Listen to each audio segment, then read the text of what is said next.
Good morning, everyone. This is Prashanti here to discuss about the subject middleware technologies.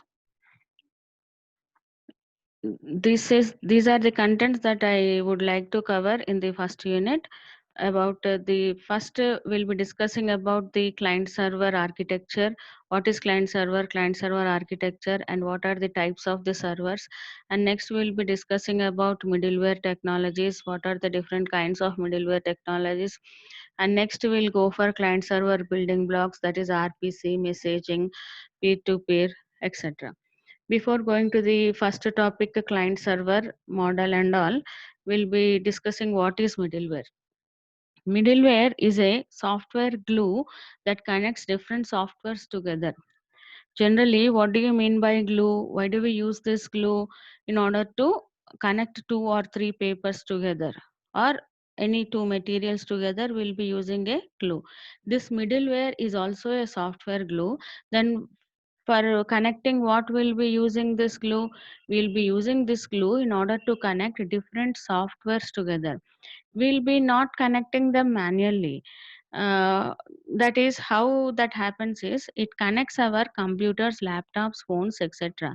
It is not remember, it is not a manual connection.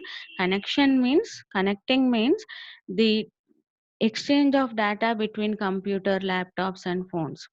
Computer data will be in some format and laptop is in some other software, phone will be of some other software.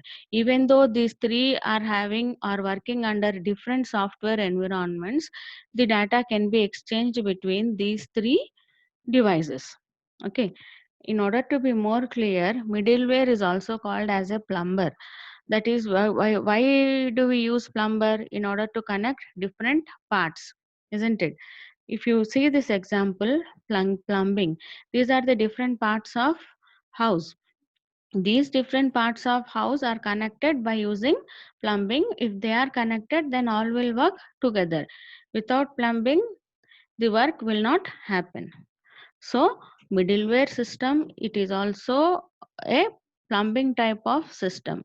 That means it connects different devices together of different softwares like laptop, tablet and your smartphones or any other thing. It connects different software systems together. Now, there are generally two kinds of middlewares. One is general purpose middleware and the other one is service specific middleware. General purpose middleware, the example for that is keyboard drivers.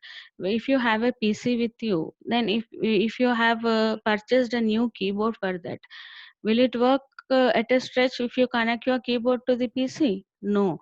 You have to install your drivers, keyboard drivers, isn't it? This keyboard installing of these keyboard drivers and all comes under general purpose middlewares. And the other one is service specific middleware. In the term itself, we are having service specific middleware. So the example for that is HTTPS. Now, if you want to connect to the world through internet, how it is done? It is done through a middleware called as HTTPS. Using this HTTPS middleware, you will be able to connect to the internet and access every data on the internet. That is service specific middleware. In the future lectures, you will be coming across clearly what is the middleware and all.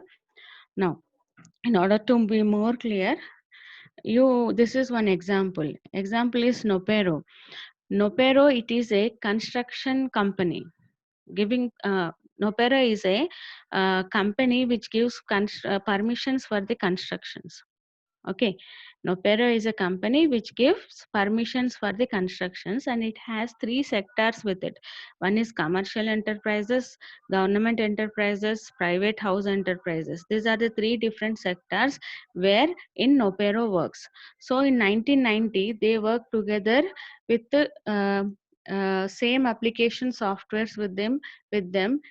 These three have used the same application software and they have exchanged the data between these three sectors.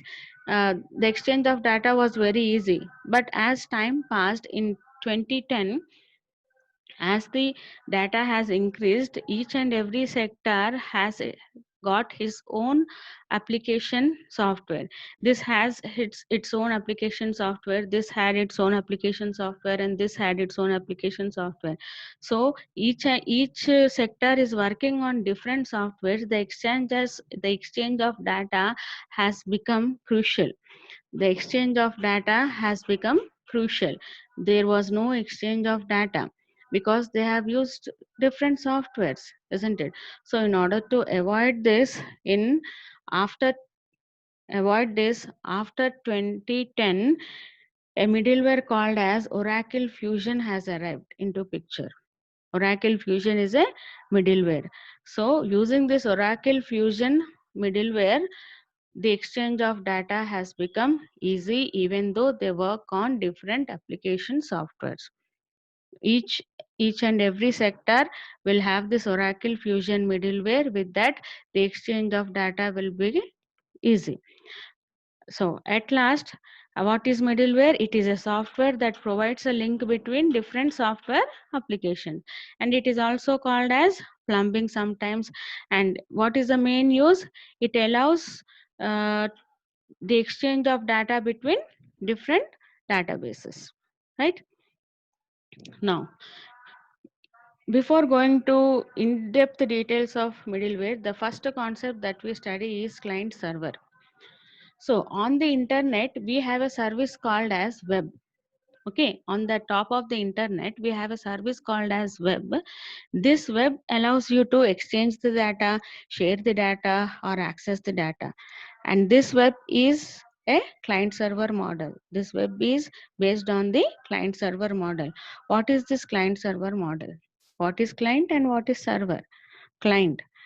Now, suppose I am sitting on my laptop or computer and passing a query or passing a question.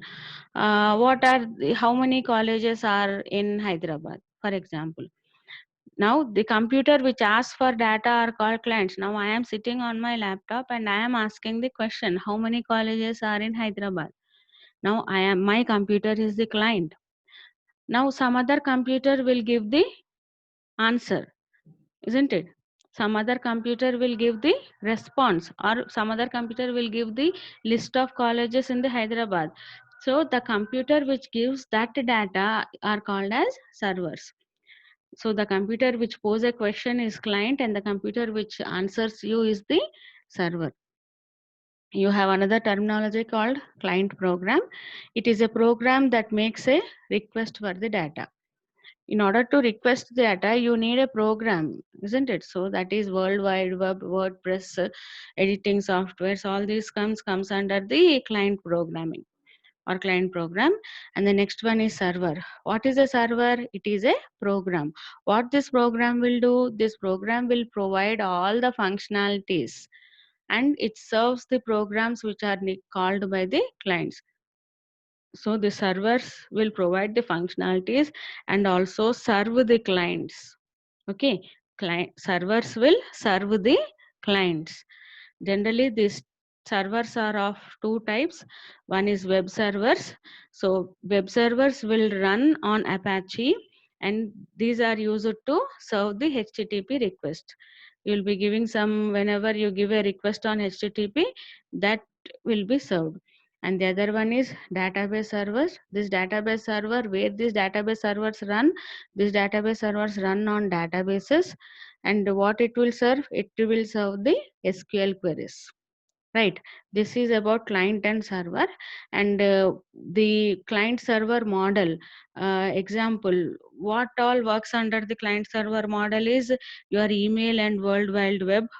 These two works under client server model. In the next video, we'll be discussing some more points. Thank you.